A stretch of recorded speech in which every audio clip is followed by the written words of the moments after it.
Antarctica, the world's greatest freezer, is melting. Trillions of gallons are draining into the oceans. Sea levels are rising.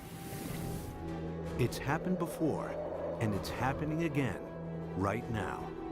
It's not a question of will sea level rise a large amount. It's only a question of how fast that will occur. How will humans fight back before our cities are inundated? Holding off the sea would be the major employer of the world by 2100. Massive levees to defend our coastlines. Floating towns and cities. Vast dams connecting continents. It's our greatest challenge yet, Earth underwater.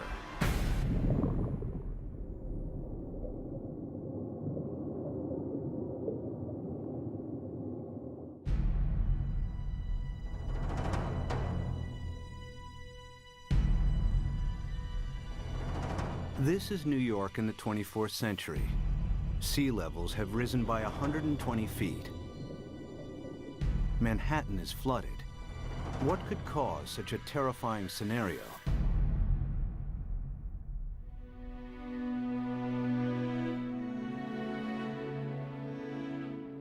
The answer lies here, in Antarctica, where vast amounts of frozen water are locked up in ice.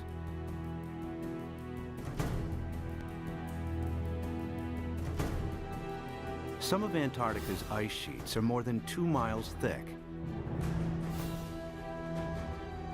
If melted, this ice would dramatically raise sea levels.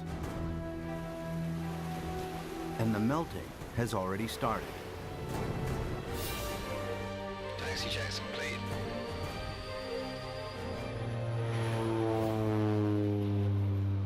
Scientists want to know how much frozen water the continent actually holds, and how much global sea levels will rise if it all melted.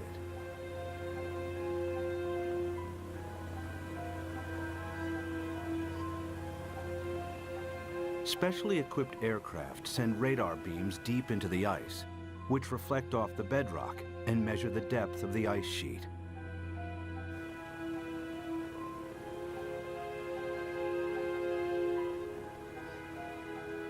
After hundreds of flights, they calculate that Antarctica contains over 90% of the world's ice. Together with Greenland, it's enough to raise global sea levels by an astonishing 230 feet. This is what North America would look like if all of the planet's ice melted. Europe would also shrink.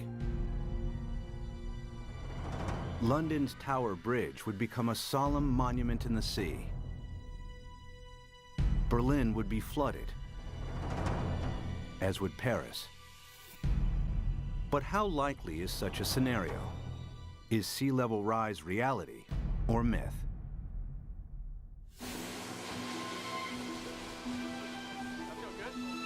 Professor Peter Ward is a paleontologist and astrobiologist. He's written extensively on the history of life on Earth.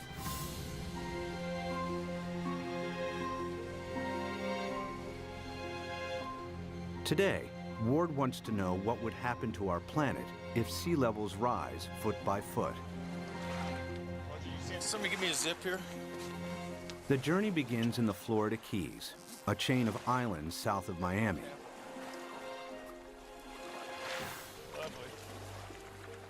He's looking for clues from the past that may help predict the future of our planet. All right, guys, you want to go swimming? You ready?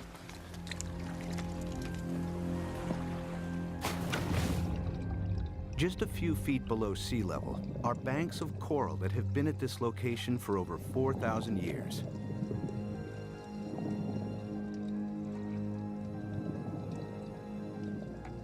During this period, sea levels have been stable, not just in Florida, but around the world. Who's going swimming with me? Come on, boys. But it hasn't always been like this.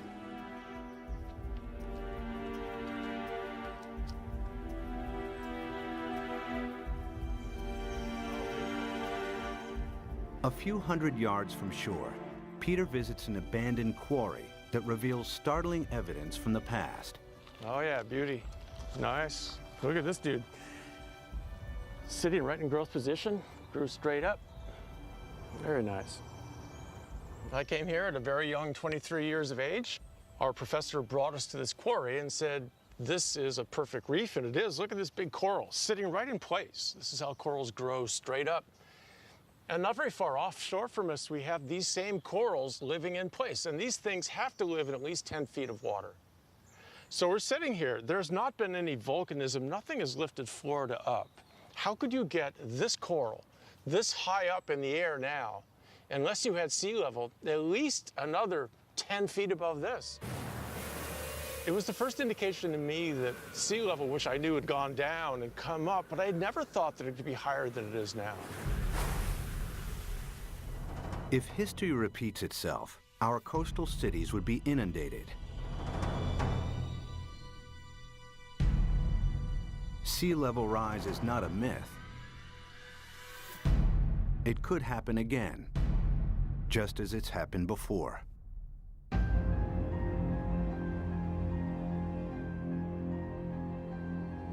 The beginning of the most recent ice age was 70,000 years ago. The ice sheets expanded, the planet's landmass grew, and sea levels fell. Then temperatures rose again.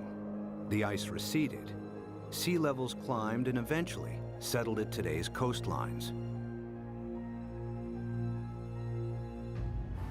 But global temperatures are on the rise again. This time from humans burning huge amounts of fossil fuels. They produce CO2 and other greenhouse gases that heat up our atmosphere. Whenever global temperatures rise, sea levels follow. We have emitted so much carbon dioxide that the amount of carbon dioxide in our atmosphere has increased by about 1/3 in the last 100 years, and it is now higher than any time since at least 1 million years. We expect about 3, 4, even 5 degrees centigrade warming in this century. The warmer it gets, the faster the sea level rises. That means sea level rise will get faster and faster as we heat up the planet more. Of course, predicting future sea level rise is difficult, as the planet has never before experienced the dramatic increase in CO2 of the last 100 years. But Professor Rahmstorf's climate model predicts a maximum 6-foot sea level rise this century as higher temperatures kick in.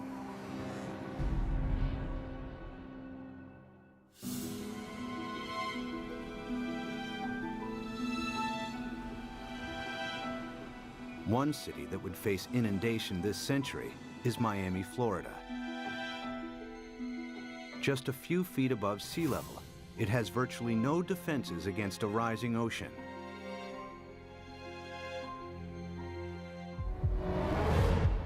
After 1 foot of sea level rise, these beaches would be regularly flooded at high tide. After 2 feet, many roads would be submerged. After 3 feet, if a hurricane strikes, the surging water would overcome sea defenses and cause flooding deep inland. Much of the region's coastal real estate would be ruined. We are looking at millions and millions and millions of dollars of real estate here. And we can assume that every one of these things is $500 million to $1 million. We've got 100 here, we've got $1 billion in a very short area through here. So our $1 billion of houses, we get 1 meter, 3 feet of sea level rise, and every single one of these houses is useless. Who's gonna buy them? What happens to this $1 billion of real estate by the time we get 3 feet? I mean, it's gone. It's useless. It's just, you scrape it off with bulldozers and you just leave it here. That's what'll happen. It'll just be left here. And it's not just residential properties that will be affected. Think of all the wharves and all the places where ships offload and unload all the goods and services. And if sea level rises even 3, 4, 5 feet, every single one of those ports has to be replaced. The cruise ship lines, there are billions of dollars of infrastructure that even a small sea level rise takes out. You got to rebuild it all over again. After 4 feet of sea level rise, electricity supplies would be affected as coastal power plants are flooded. After 5 feet, some of Florida's freshwater resources would be contaminated with seawater, and the Everglades National Park becomes a vast bay. After 6 feet, millions of Floridians would have to evacuate the state. So what's going to happen to Florida? By 2100, we'll be at least 4 to 6 feet higher. So this tide, which is not a high tide, will be about here, up to here. There's no way that we can keep the sea back as it rises. Miami-Dade County will be severely diminished.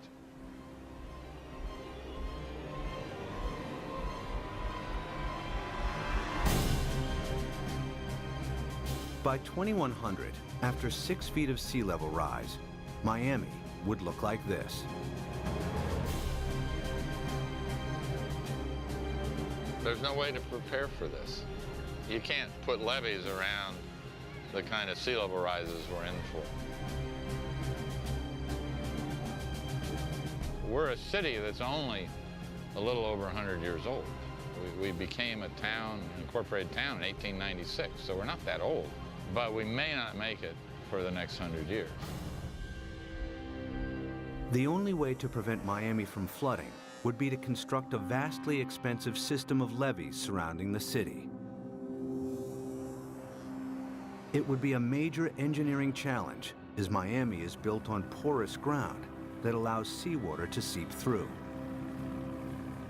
Alternatively, if Miami was flooded, the city would eventually have to be abandoned. There are cities you can save and cities that you can't save. And the choices will be based on, can we dike it off, can we put it off, or is this too expensive, not worth the price, not worth the effort?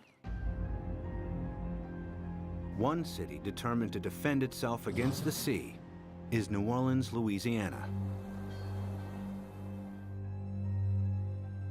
During Hurricane Katrina in 2005, large parts of New Orleans were flooded after a storm surge raised sea levels by 20 feet.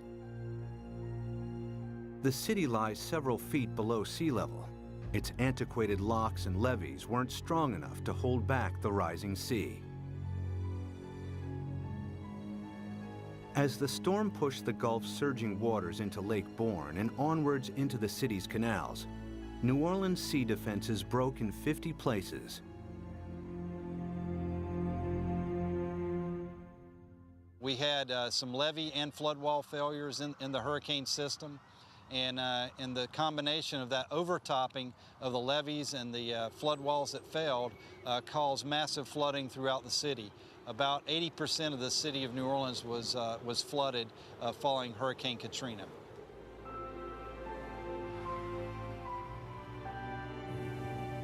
It took weeks before the floodwaters were pumped out and residents were able to return. Among them were Victory Wallace Taylor and her son Peter, who returned home to a badly damaged house. The flood was very bad. They wouldn't let us come and see about our house. It damaged my heart a little bit because I'm afraid for the flood. Like if a flood come in again, I don't know what to do because I think I might panic this time. I don't know. It is a hard pill to swallow, you see.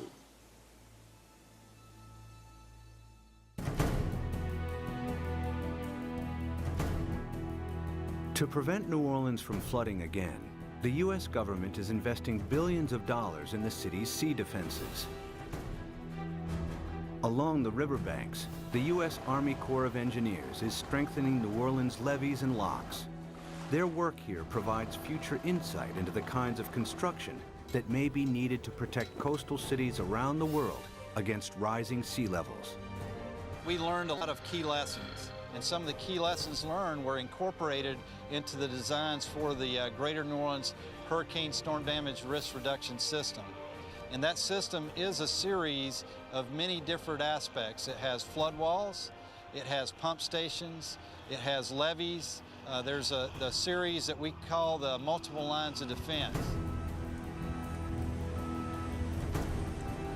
New Orleans defense takes a unique approach against the rising water by confronting the enemy itself. The flood surge that broke its sea defenses approached the city from Lake Borgne, a lagoon east of New Orleans. It's here where the U.S. Army Corps of Engineers is focusing its efforts. What we've done now is we moved the defense of the city out. We're about 12 miles from downtown, about 8 miles away from the 9th Ward, which is flooded. What we've done is we moved the protection from downtown, the heart of the city, left it in there, improved it. We've moved all the way out here, 8 miles out to the edge of Lake Borgne, where we now have this brand new structure which works as a primary line of defense. New Orleans is made up of the best topsoil from the United States that came down the Mississippi River and built up down here. However, back in graduate school, the whole idea was that the better it is to grow something on, the worse it is to build on. Well, this is the topsoil of the nation down here, so it's the worst possible stuff to build in. What you see behind me is the Hawken. It is a pile-driving crane brought in from Seattle, Washington, across the Pacific Ocean, down to the Panama Canal to New Orleans to build this particular gate and the barge gate. And what we've had to do is go down 60 feet through the newer material down to the old Pleistocene clay, and that is our basis. So the main wall itself goes down to minus 130 feet, and the batter piles that brace it are down to 190 feet. All tall buildings in New Orleans, the dome, everything is based upon piles. The new seawall also has to allow ships to pass through.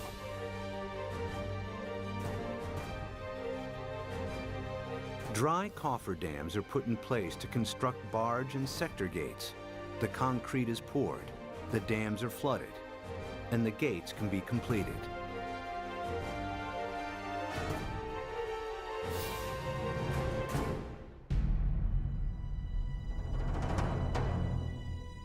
New Orleans' new sea defenses are costing the taxpayer a hefty $15 billion.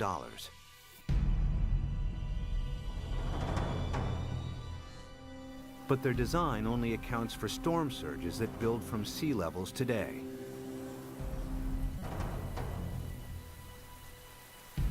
If sea levels rise by 6 feet, any storm surge would be higher as well, and the city's sea defenses would have to be heightened at an even greater cost. Not every country can afford to spend billions on sea defenses. In Bangladesh, many of its 150 million inhabitants live at or just above sea level. Merely 3 feet of sea level rise will have a devastating effect on the country's population. Turns out the area of the world that would be most vulnerable to sea level rise would be Asia. The rice-growing river deltas in Asia that are very close to sea level. Even a modest 3-foot rise would put half the rice land in Bangladesh underwater. Bangladesh has over 100 to 120 million people, and that number is rising fast. A great deal of its land just simply gets covered by water. And again, once you have salt water coming up, it's not just the land that's covered, it's the intrusion of salt. Even a 3-foot sea level rise wipes out half its rice crop. Their population is going up a third, and their land is being shrunk by a third. You know, you do the math. It's a catastrophe coming at us. Much of Bangladesh is a vast muddy delta that can't be defended. 6 feet of sea level rise spells disaster. It would displace millions, probably at least a few tens of millions of people. Where are they going to go? India's already built a wall between India and Bangladesh. They're anticipating there are going to be a lot of Bangladeshis starting to move, looking for a place to go, and Bangladesh itself is already one of the most densely populated countries on Earth. And then there are another 18 or 20 rice-growing river deltas in Asia, the Irrawaddy in Burma, the Pearl River Delta in China, and so forth, that would be affected in varying degrees by the rise in sea level. By the end of the century, cities and coastlines around the world will be under siege from the rising tides. Everywhere, people will be building levees and sea defenses to fight back.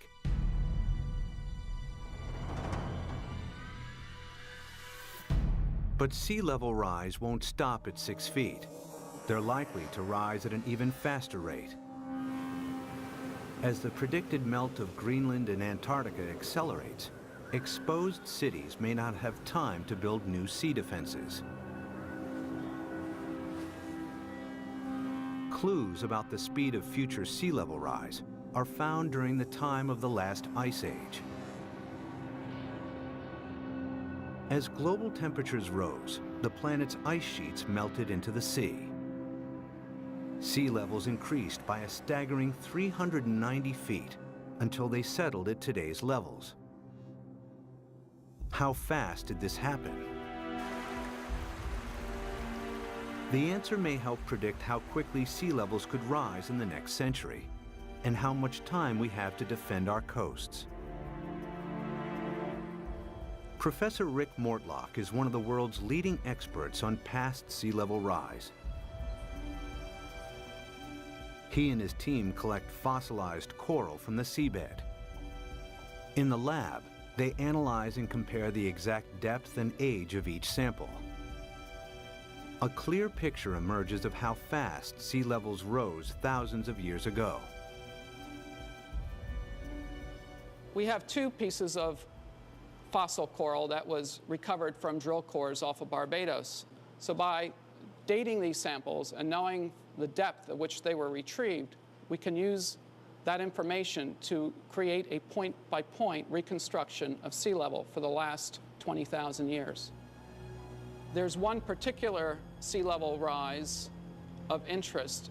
We call it Meltwater Pulse 1A. During that period of time, we believe sea level rose about 20 meters in 500 years, or about 4 to 5 meters per 100 years. If the same happens again, it would translate to as much as 16 feet of additional sea level rise in the next century. Factor in today's affairs, and the rise may be even faster. If we don't get emissions under control, the rate of sea level rise will keep accelerating. And so in the next century, it's not only that we get the additional 5 to 7 feet that we got the last century, that's going to happen, but we add on to that. So now we're looking by 2200, probably at least 15 feet above, and probably 20. By 2100, the cities will know that they are doomed. The coastal cities, anyway. If the oceans rose with accelerating speed, the planet's most exposed cities may not have time to build adequate sea defenses. Sea levels would rise by 16 feet per century. New Orleans could flood, followed by Miami. Miami's the worst off, and New Orleans, those are two cities that will have to be abandoned, I imagine. As southern Florida is lost to the sea, other coastal regions will also struggle to hold back the tides. Among them is the San Francisco Bay Area, with its 7.5 million people. The San Francisco Bay Area is particularly vulnerable to sea level rise because of our history. Although the bay is big, it's very shallow. 2/3 of it was less than 12 feet deep. So lots of it was filled and reclaimed. We're standing here on reclaimed land, and all of downtown San Francisco, the financial district, is on reclaimed land. We've already seen 7 inches of sea level rise in the bay over the past century. We know this because the longest continuously operating tide gauge in America is at the Golden Gate. So we have 154 years of data. We're just now beginning to realize with accelerated sea level rise, we're going to have to prepare and have a new plan for how we deal with it in the Bay Area. If sea levels rose by an additional 16 feet per century, hundreds of thousands of people would lose their homes in the Bay Area.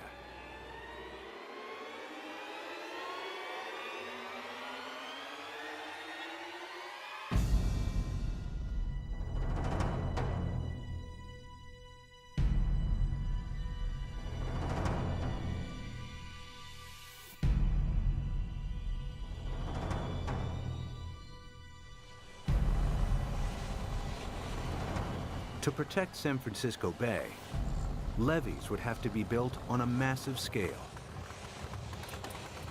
The silver lining is the engineering will create so many jobs. Holding off the sea will be the major employer of the world by 2100, I think. This is going to be worldwide. We're going to have a dam revolution.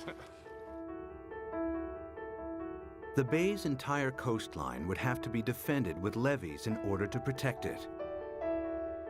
But in the east, the Sacramento-San Joaquin Delta would remain vulnerable because it's at or below sea level. The Delta has some of America's most fertile farmland. The most important part is food. It's unbelievable the proportion of human food that comes from land that is at sea level, not necessarily right next to the sea, but at an elevation that will be impacted by sea level rising. Sea level rises a little, all those fields next to it, even if they're not covered by the sea, are rendered useless for human crops by the sea. If the Delta and its farmland were lost to the sea, California's food supply would be in jeopardy. The Delta is also one of the main sources of fresh water on the American West Coast. This is the hub of California's water supply. 26 million people drink water that comes from this estuary. That's a huge number. 2/3 of the population of California gets water from this estuary. If you raise sea level even a foot, you know, which in our mind isn't all, as geologists, that doesn't seem like much, yeah, but that's common, yeah.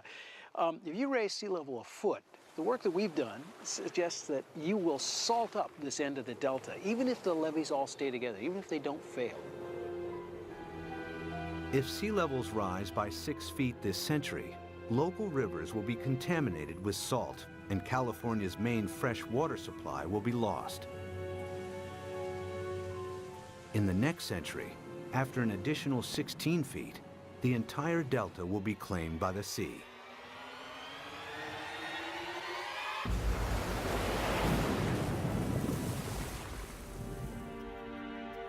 But there may be a way to defend both the delta and San Francisco Bay.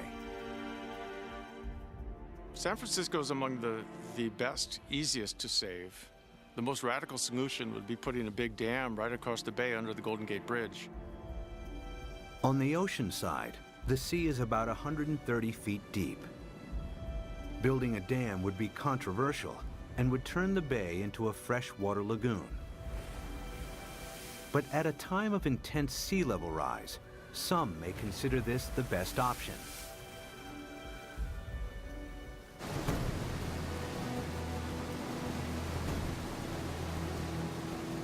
Using cutting-edge technology, huge dredgers could pick up sand from the seabed nearby and deposit it as the dam's foundation.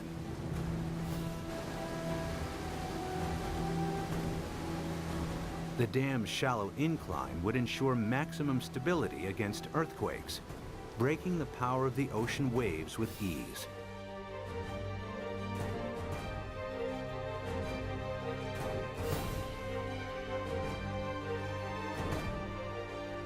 Vast pipes and pumps would be installed to keep the bay's river water flowing out to sea.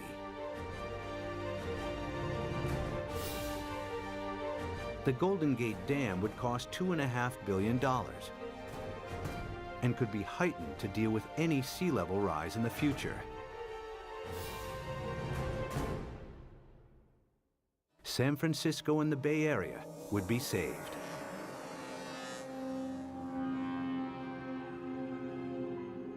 One region that may benefit from the U.S.'s sea defenses is the Mediterranean. It's flanked by countries both rich and poor that have thousands of years of history. The Mediterranean has a unique feature, a narrowing at its mouth.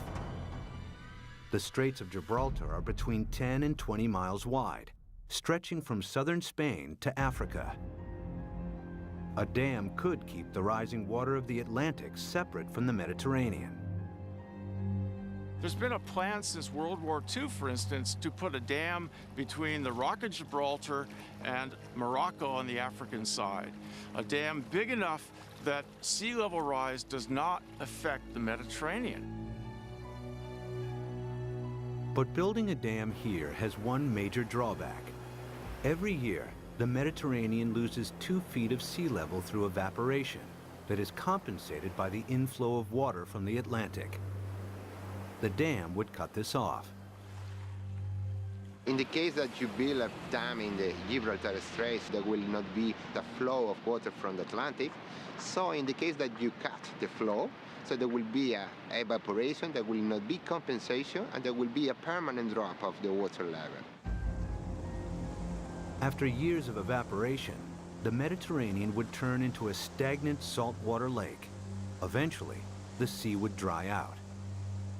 And if then the sea level would rise, let's say another... Sea defense engineer Peter Janssen maps out possible solutions on how to keep the Atlantic flowing while building the world's largest super dam. I looked at the surroundings. I looked at what may be required to make a closure. And then, well, I thought it may be feasible.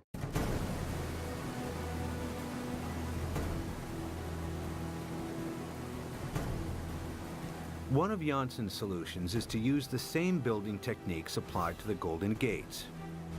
The dam would be 20 miles long and tower 1,250 feet above the seabed, the same height as the Empire State Building.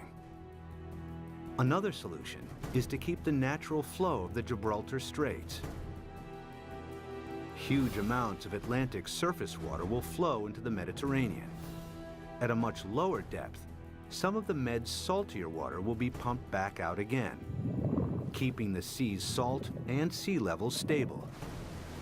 The world's greatest super dam would cost $275 billion. The total cost related to what may be the impact for all the cities around the Mediterranean, it seems acceptable. It may be a solution. The Gibraltar Dam would be the world's largest man-made structure, using enough rock to build 1,000 Great Pyramids.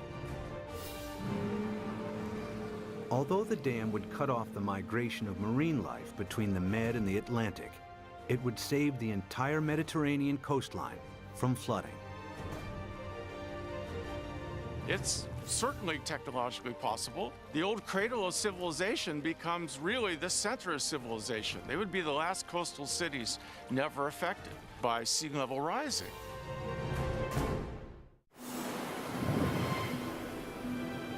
By the end of the next century, sea levels could rise by nearly 22 feet. Some cities may be saved through the construction of super dams. Others that can't be defended are lost to the sea.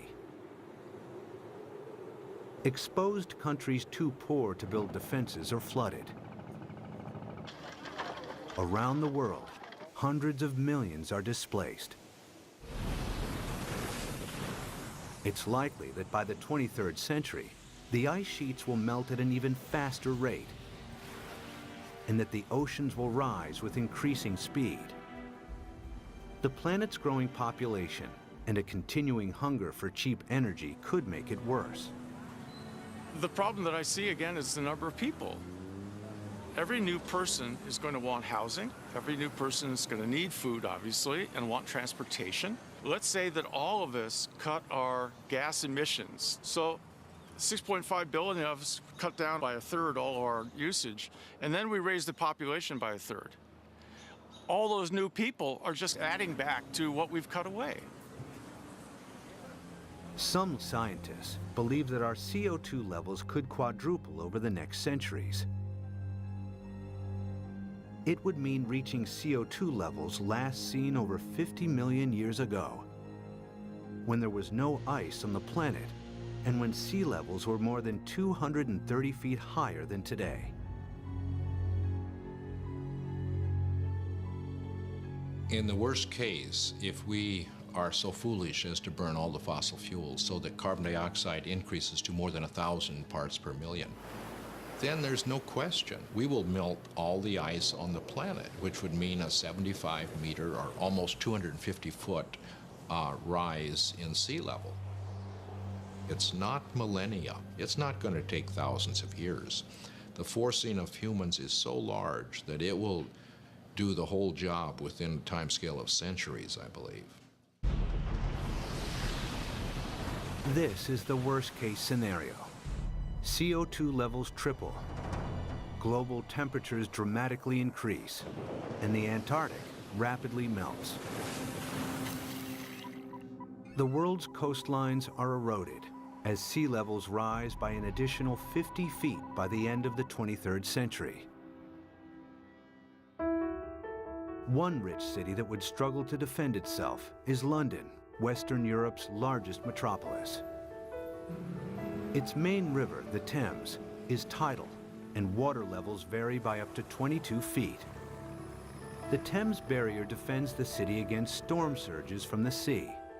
If a tide is unusually high, the barrier closes its gates, and inner London is protected. If sea levels rise by 6 feet, the barrier would have to be replaced by a huge seawall upstream.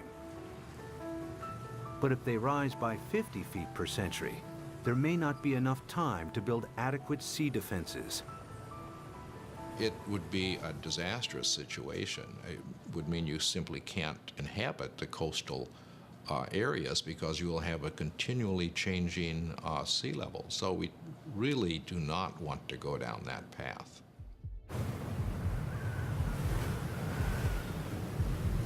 If CO2 continues to increase at a growing rate, 50 feet of sea level rise per century is a distinct possibility. The swiftly rising oceans would bypass any new seawalls. London and large parts of England would be flooded within a few centuries. The worst case scenario is when we have maybe 4 to 6 feet within a decade. That's not the kind of thing where you sort of sell your houses and say it's going to be okay. But you're trying to get out of there without drowning. It's going to challenge the existence of civilization. One of London's most famous landmarks, the Tower Bridge, would become a somber outpost in the sea. I mean, there would be a degree of panic that we cannot imagine as each country tried to figure out how it somehow could survive. Rising oceans would seep underneath obsolete levees or breach areas where there wasn't the time or money to strengthen seawalls. The rapidly rising sea levels would soon overwhelm large parts of continental Europe. By the time all of the Antarctic's ice has melted, Denmark, the Netherlands, and large parts of northern Germany and France will be lost. Significant sea level rise may turn Berlin into a coastal town within centuries. Another 100 years, and the city would be lost to the sea. The rising sea would creep up the River Seine and find its way to Paris. With an elevation of 115 feet, the French capital would be vulnerable to sea level rise.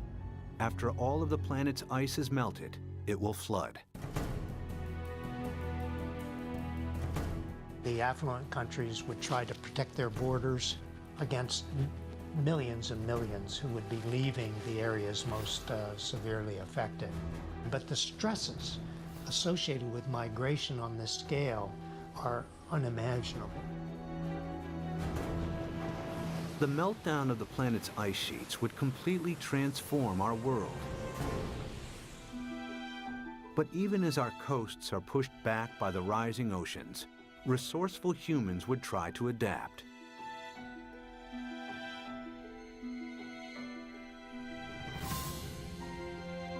There are already plans to rescue New York.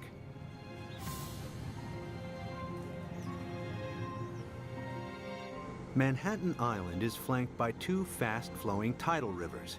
The entire city is directly exposed to the North Atlantic and extremely vulnerable to sea level rise.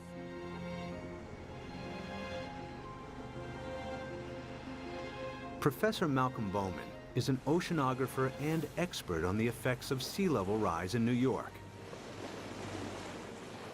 If the worst case scenario, the rapid meltdown of the ice sheet on Greenland, the West Antarctic ice sheet, were to happen extremely rapidly, the future of New York City is in peril. So the city has two options. One, either build massive defenses, or two, start evacuating the city and its population to higher ground. The flooding of New York's underground installations would only be the first in a series of catastrophic events. After the first 6 feet of sea level rise, parts of lower Manhattan would be submerged. If sea levels rise by 50 feet, the water would move into Times Square. Behind me is the Manhattan Bridge, with sea levels rising 250 feet. That bridge would have seawater lapping around the roadway. The New York City as we know it would not exist. But there is a way that New York might adapt even to extreme sea level rise. The idea is to build on water. Here in the Netherlands are several communities of floating houses. Koen Olthaus is a visionary architect who believes these houses are the beginning of a new trend in design and construction. So what you will see is that people go and design floating apartment buildings and really floating structures like 200 by 200 meters with roads on top of it and with cars on top of it and houses. Such floating cities could be built with a new lightweight material that's like a concrete sponge. The beauty about floating cities is that you don't have to protect them from nature. They just go on with nature, they live with nature. And they will just go up and down with the water. Olthaus has designed a seawall to protect Manhattan, with floating districts attached to it. New York, we're going to build a new Wall Street around it, around Manhattan. So we can redesign the city around it, or even having floating leisure around it, floating agriculture. A floating New York is still in the concept stage. But one day, this may be the solution for hundreds of coastal cities facing inundation. The best silver lining of the whole thing to me is that it will require a united world. A world war against sea level will have to bring all of the squabbling governments to act together. The sea doesn't care what your national boundary is. It's an equal opportunity flooder. We will have to, as a planet, come at this in a united fashion. Whether it's the construction of massive seawalls or super dams, sea level rise will happen. The question is not if, but how fast and how much our oceans will rise. Much will depend on our own CO2 emissions. Humans will need all their ingenuity to meet the world's greatest challenge yet. When 7 p.m. feels like this, you must be watching the National Geographic Channel.